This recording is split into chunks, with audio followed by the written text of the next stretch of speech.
Oi cinéfilos, meu nome é Carolina e bem-vindos a mais um vídeo do Assista um Filme. E no vídeo de hoje eu vim trazer mais um episódio de Os Melhores Anos do Oscar, dessa vez falando sobre o ano de 1974. E caso você não tenha assistido aos últimos episódios, eles já estão disponíveis aqui, eu inclusive criei uma playlist, vou tentar deixar linkado em algum lugar aqui com os episódios, mas basicamente estou aí numa missão de assistir os indicados ao Oscar, todos os indicados ao Oscar da história, e resolvi trazer pra vocês aqui quais que eu achei que foram os melhores anos, né? Com os melhores filmes indicados ali à categoria de melhor filme. Mas então vamos lá ao ano de 1974. Esse foi um ano que ele tá ali dentro do Oscar entre o ano em que venceu Poderoso Chefão 1 e Poderoso Chefão Parte 2. Então ele acaba ficando ali no meio, assim. E eu, antes, nem imaginava o que teria aqui de filme bom, mas realmente foi um ano que me surpreendeu muito.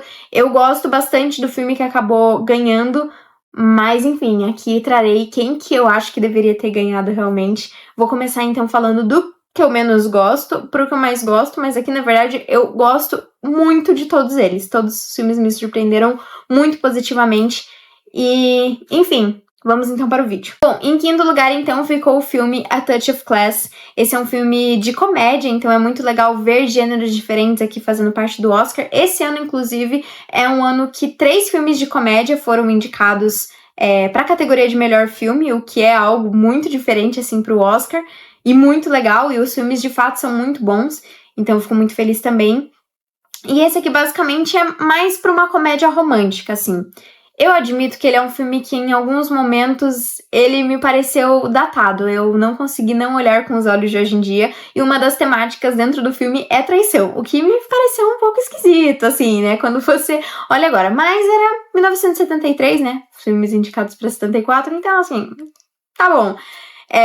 Ele é um filme que eu acho que traz muitas coisas legais que eu já vi em várias outras comédias românticas, principalmente as mais recentes, né? Em principal por mostrar 2 personagens que acabam se bicando de primeira e o que rende aí diversas situações muito engraçadas e que mais tarde acabam se entendendo e vendo ali os 2 lados.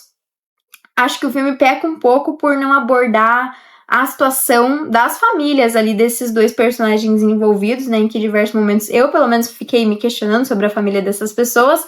Mas eu acho que ele é um filme muito realista até, de certa forma, apesar de trazer essa coisa da traição. Porque ele, lógico, é um filme divertido, é um filme de comédia, tem situações muito boas, ele tem um roteiro muito sarcástico, que tem piadas bem ácidas, né? E que é muito divertido, com personagens muito rápidos, assim. Todas as piadas são muito rápidas, o que eu gosto bastante. Mas em determinado ponto do filme ele vai para um lado dramático que eu achei muito realista, assim, né? A falar sobre amor, sobre lealdade, sobre... enfim, sobre família, sobre vida, assim, que eu achei muito bonito. Então, acho que o filme me ganhou muito por conta disso, mas também as situações envolvendo os 2 personagens são muito divertidas, assim, realmente vale a pena. Pra quem gosta de comédias românticas, fica aí a recomendação, porque é um filme, de fato, que é muito divertido. Já em quarto lugar ficou um filme do Ingmar Bergman, que é o filme Cries and Whispers. Esse é um filme comparado com outro muito mais pesado, como vocês devem imaginar. Ele é um filme bem dramático, assim, bem sofrido, mas muito bom apesar disso, né? Eu sempre fico pensando assim, nossa, esse filme foi muito sofrido, mas foi de uma forma positiva, assim, porque ele fala sobre essa coisa do trauma, do sofrimento e de sofrer em silêncio de uma forma muito verdadeira, ao ponto que você sente ali quase o que aquelas personagens estão sentindo, né? E aqui a gente basicamente acompanha 3 irmãs e uma amiga da família ali que estão cuidando de uma dessas irmãs que está extremamente doente, mas todo mundo ali tá lidando com coisas internamente e ficam chorando ali pelos cantos da casa e se remoendo ali com aquelas emoções que são emoções muito universais, né? Elas estão ali por validação, amor, e acho que isso que nos conecta ali com as personagens, né? E o fato delas estarem remoendo aquilo, de ser uma coisa que machuca tanto elas que elas não conseguem nem externalizar, assim. E a todo momento a gente fica sofrendo pela própria irmã ali que tá muito doente, né? E a gente vê que, apesar dela ser a doente, as outras estão sofrendo tanto quanto ela, né? É um filme bem diferente de todas as outras coisas que eu tava assistindo até então, bem diferente dos outros aqui, dos indicados, mas definitivamente é um filme que vale muito a pena. Ele é muito bonito visualmente, assim, ele tem muitos tons de vermelho, que o próprio diretor diz que é a cor que ele mais relacionou, assim, com essa emoção que ele quer passar aqui dentro do filme. E, enfim, é um filme que vale muito a pena, assim, pra quem gosta de cinema conferir. Foi o primeiro filme do diretor que eu assisti. Eu tô pra assistir os outros, mas eu tô ainda escalando ali no cinema, então eu ainda tô criando o repertório, assim, pra chegar, mas eu tenho muita curiosidade dos outros filmes do diretor, então foi muito legal ter esse primeiro contato.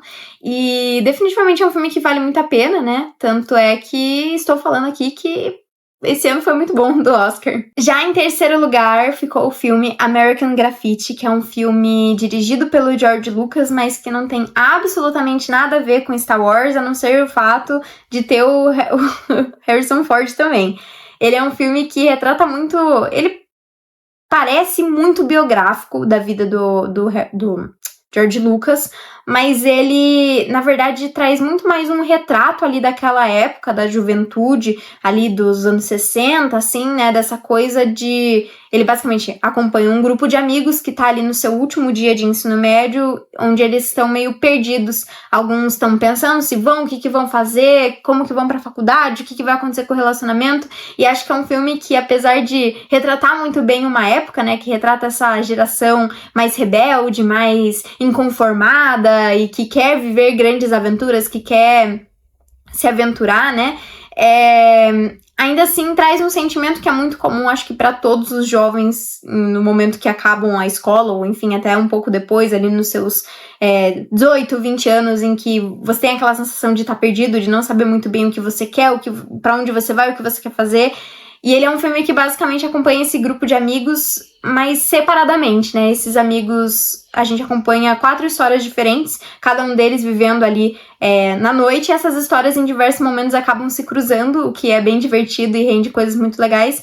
Mas são histórias diferentes que trazem questões diferentes, assim, para essa questão do amadurecimento mesmo que eles estão vivendo, né? Alguns repensando os seus comportamentos, outros pensando o que vão fazer da vida, alguns analisando o próprio relacionamento. Então, acho que é um filme muito divertido e ele tem uma trilha sonora espetacular, assim, né? Tanto é que diz que o George Lucas queria botar umas 40 músicas diferentes na trilha sonora, mas aí o pessoal ficou meio...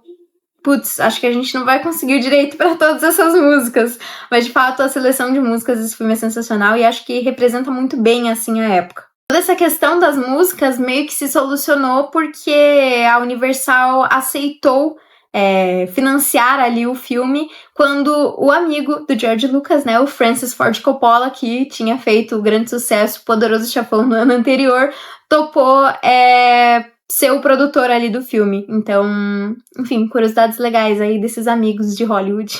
E em segundo lugar fica aqui o ganhador do Oscar de melhor filme desse ano, que não me leva a mal. É um filme excelente, é um filme muito bom mesmo, que talvez daqui a uns 2 meses eu mude de ideia e fale que tá certo que ele ganhou, porque de fato é um filme muito bom, que é o filme Golpe de Mestre, estrelado pelo Paul Newman e pelo Robert Redford.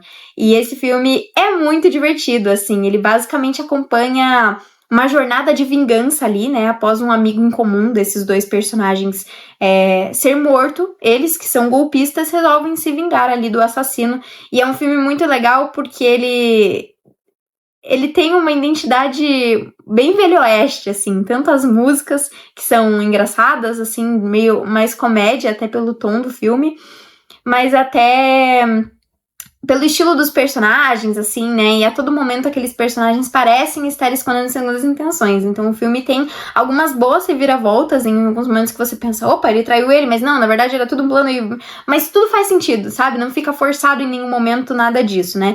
E o filme também é protagonizado pela dupla Paul Newman e Robert Redford, que eu adoro os dois. Eu assisti Butch Cassidy and the Sundance Kid depois desse filme, né? Mas enfim, gosto muito da dupla. Acho que eles têm uma química excelente ali entre os dois. Dá pra sentir uma amizade muito verdadeira.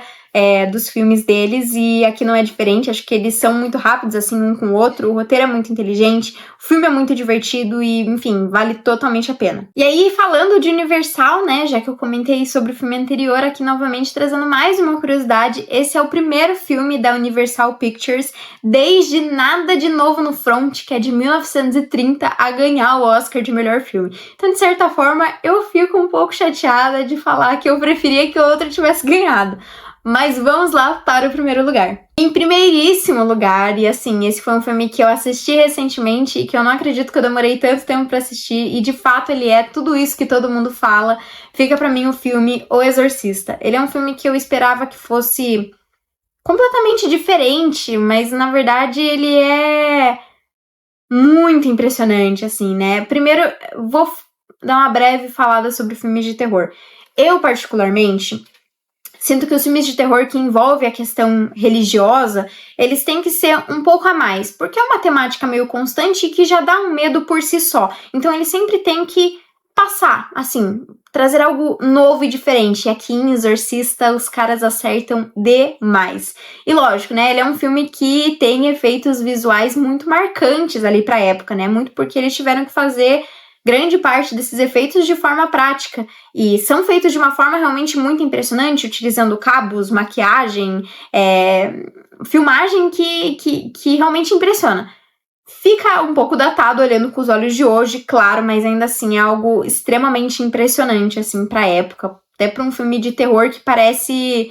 Eu acho que é isso que é o mais impressionante, ele não parece ser um filme grande, assim, né, até por ele se passar quase que por completo dentro de uma casa, a gente tem uma sensação de ser um filme ali pequeno, que envolve poucos personagens, que envolve poucas coisas, que eu acho que deixa essa atmosfera de terror ainda maior. E basicamente o filme acompanha essa mãe e essa filha que se mudam para Georgetown, porque a mãe é uma atriz, e, enfim, ela leva a filha junto, só que aí em determinado momento ela começa a se questionar pelo comportamento da filha, que fica meio esquisito, assim. E é um filme muito legal porque a gente vai, junto com a personagem, tentando descobrir o que é que tá acontecendo com aquela menina. Porque, claro, as coisas vão acontecendo e vão se engrandecendo ali ao longo do filme de uma forma muito boa, assim. Ele é um filme que consegue assustar a sua forma... Não sei se assustar seria a palavra certa. Eu acho que ele consegue te impactar, sabe? E ele é um filme também que acaba sendo muito ousado pra época, já que ele traz muitos assuntos que não eram muito tocados ali, como a própria questão da religião, das doenças mentais, até mesmo de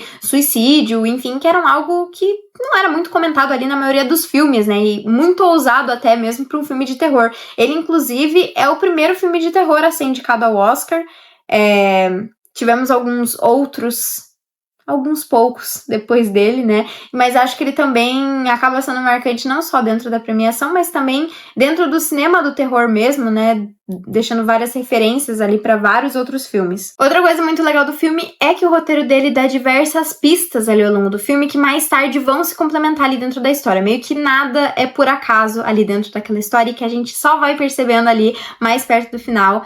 Enfim, é um filme sensacional, assim, que pra quem gosta de filmes de terror é um filme obrigatório, é um filme que vale muito a pena, né? E pra quem gosta de cinema também, porque realmente é um filme impactante, muito interessante, assim. Mais tarde tiveram algumas sequências, eu não cheguei a assistir, porque eu sinto que eu tô satisfeita já somente com esse filme, mas realmente é um dos meus filmes de terror favoritos e acho que vale 100% todo o hype que tem ao redor desse filme. Mas bom, esse foi mais um episódio dos melhores anos do Oscar, e se você gostou do vídeo, não esquece de curtir, compartilhar e comentar o que você achou dessa lista de filmes, se você gosta de algum deles, se você teria mudado ali a minha ordem, também deixar aqui nos comentários qual que é o seu ano favorito do Oscar e também seu filme favorito que foi vencedor do Oscar de melhor filme, o que quase não foi vencedor, né? Eu ainda sou traumatizada por La La Land, mas enfim.